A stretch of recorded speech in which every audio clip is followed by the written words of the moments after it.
No futebol, alguns nascem para seguir o manual. Outros, para rasgá-lo. Ricardo Quaresma sempre pertenceu ao segundo grupo. Desde os primeiros toques na bola, havia nele algo que não podia ser ensinado, uma ousadia natural, quase poética. Era como se a bola entendesse que em seus pés não seria apenas jogada, mas interpretada. Cada movimento era uma mistura de arte e provocação. Só que o futebol moderno não é um palco para artistas indomáveis. É um sistema que recompensa quem se encaixa, e castiga quem ousa criar fora da linha. Enquanto outros aprendiam a jogar o básico, Quaresma se apaixonava pelo impossível. Quando pediam disciplina, ele entregava espetáculo. Quando o treinador pedia um passe simples, ele inventava uma trivela. Não porque queria complicar, mas porque não sabia ser previsível. Esse traço, que o tornava mágico, também foi o que o colocou em rota de colisão com o próprio destino. O mesmo talento que o elevou ao topo foi o que cavou o buraco de suas quedas. Esta é a história de um homem que escolheu ser diferente, e pagou caro por isso. Antes do mundo conhecer Cristiano Ronaldo, o futebol português já tinha um nome que ecoava como promessa de redenção: Ricardo Quaresma. Nos campos da academia do Sporting, ele não jogava, ele pintava. Cada drible parecia uma assinatura. Cada toque, um manifesto. Não existia medo, muito menos obediência. Enquanto a maioria treinava para se encaixar em esquemas táticos, Quaresma sonhava em reinventar o jogo. Quando pediam objetividade, ele respondia com poesia. Quando exigiam simplicidade, ele entregava espetáculo. E foi aí que nasceu o dilema que o acompanharia por toda a vida: como sobreviver em um esporte que não perdoa os artistas. Os olheiros o chamavam de Novo Figo, mas quem via de perto sabia que ele era algo diferente. Mais imprevisível, mais explosivo, mais arrogante, e talvez por isso, mais fascinante. A bola grudava em seus pés como se fosse extensão do corpo. Ele jogava de cabeça erguida, com um olhar que exalava autoconfiança. E dentro daquele garoto havia uma certeza inabalável: sou especial. Mas quando um jogador acredita demais no próprio brilho, começa a achar que o mundo deve girar em torno dele. Foi assim no Sporting. A torcida o idolatrava. Os técnicos, ao mesmo tempo, o temiam. Ele não aceitava críticas, ignorava instruções e vivia no limite entre o gênio e o problema. Eu jogo do meu jeito, dizia, e realmente jogava. Era o tipo de jogador que preferia perder sendo fiel a si mesmo do que vencer sendo igual aos outros. Só que essa fidelidade cega ao próprio ego seria o veneno que, anos depois, envenenaria o auge de sua carreira. Quando o Barcelona bateu a porta, parecia o início de uma nova era. Portugal acreditava que, finalmente, teria dois jovens prodígios dominando a Europa: Cristiano Ronaldo e Ricardo Quaresma. Mas dentro daquele avião rumo à Catalunha, ele levava mais do que talento.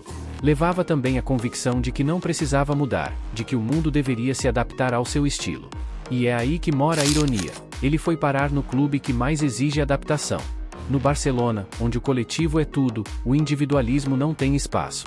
Foi ali que o primeiro grande choque aconteceu. Os treinadores pediam tática, disciplina, paciência. Quaresma entregava improviso, arte e rebeldia. Logo, o encantamento virou conflito.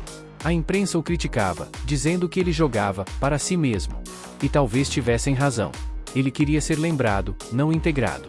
Mas antes que o Barcelona desistisse de vez, um episódio marcou sua passagem: o momento em que o artista recusou ser moldado. Naquele instante, ficou claro que seu dom não o libertava, o aprisionava.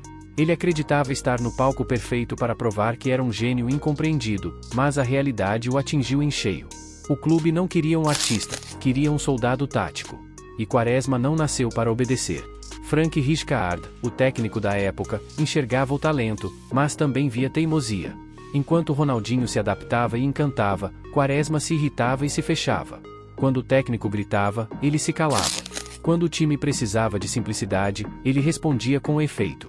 Era como se estivesse em guerra com o próprio jogo. E quando o ego fala mais alto que o amor pelo futebol, o talento começa a se apagar aos poucos. A torcida esperava o brilho que ele mostrará no Sporting, mas tudo o que via era um jovem frustrado, lutando contra todos, inclusive contra si mesmo. E havia algo mais: a sombra de Cristiano Ronaldo. Enquanto Cristiano crescia no Manchester United, acumulando prêmios, Quaresma se afundava em conflitos internos e desconfiança. Cada treino parecia uma batalha entre seu orgulho e a necessidade de evoluir. Ele achava que era incompreendido, mas o problema não era o mundo. O problema é que ele não quis mudar.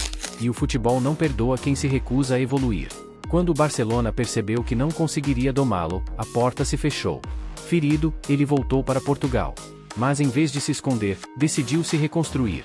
No Porto, o cenário era outro. Sem as pressões da Espanha, ele voltou a sorrir. Voltaram os dribles, as trivelas, o brilho no olhar.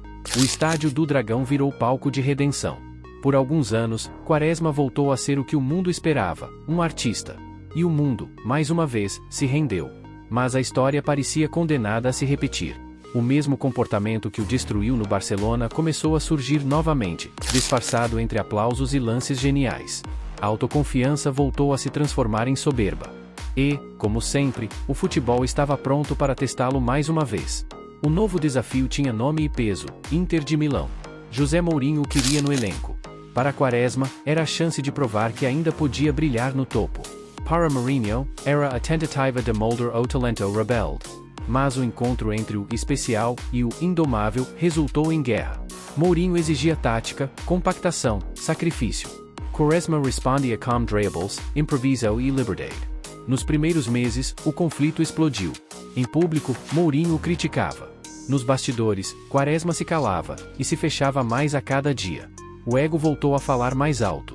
Se o técnico pedia simplicidade, ele devolvia beleza. Era um artista em meio a engenheiros. O futebol europeu, cada vez mais físico e pragmático, não tinha espaço para um pintor em campo. E o preço foi cruel. As vaias começaram. A imprensa italiana o elegeu o pior jogador da temporada. O mesmo público que um dia o idolatrara, agora o apontava como símbolo do fracasso. Mas o que doía mais não era o rótulo, era o vazio. Pela primeira vez, Quaresma percebeu que o mundo havia seguido sem ele. O futebol mudará, e ele havia ficado preso no passado. Ainda acreditava que o talento era suficiente. Não era mais. E quando finalmente percebeu, já era tarde. Veio o exílio silencioso, empréstimos, rejeições, clubes de segundo escalão. Turquia, Emirados Árabes. E uma sensação constante de que o auge havia ficado para trás. Mesmo assim, algo dentro dele começava a mudar. Pela primeira vez, Quaresma olhou para si com humildade. Talvez tarde demais, mas o suficiente para que o público voltasse a olhar para ele com carinho. Na Turquia, encontrou o refúgio que nunca teve na Europa Ocidental. No Beşiktaş, ele voltou a ser amado. Os torcedores o viam como espelho da própria alma, intenso, emocional, imperfeito. Ali, ele voltou a sorrir. As trivelas voltaram, os dribles reapareceram, mas, dessa vez, havia serenidade no olhar. Ele já não jogava para provar nada. Nem para ser comparado a Cristiano Ronaldo. Jogava por amor. Pelo simples prazer de ainda poder encantar. Os erros vinham, mas ele sorria.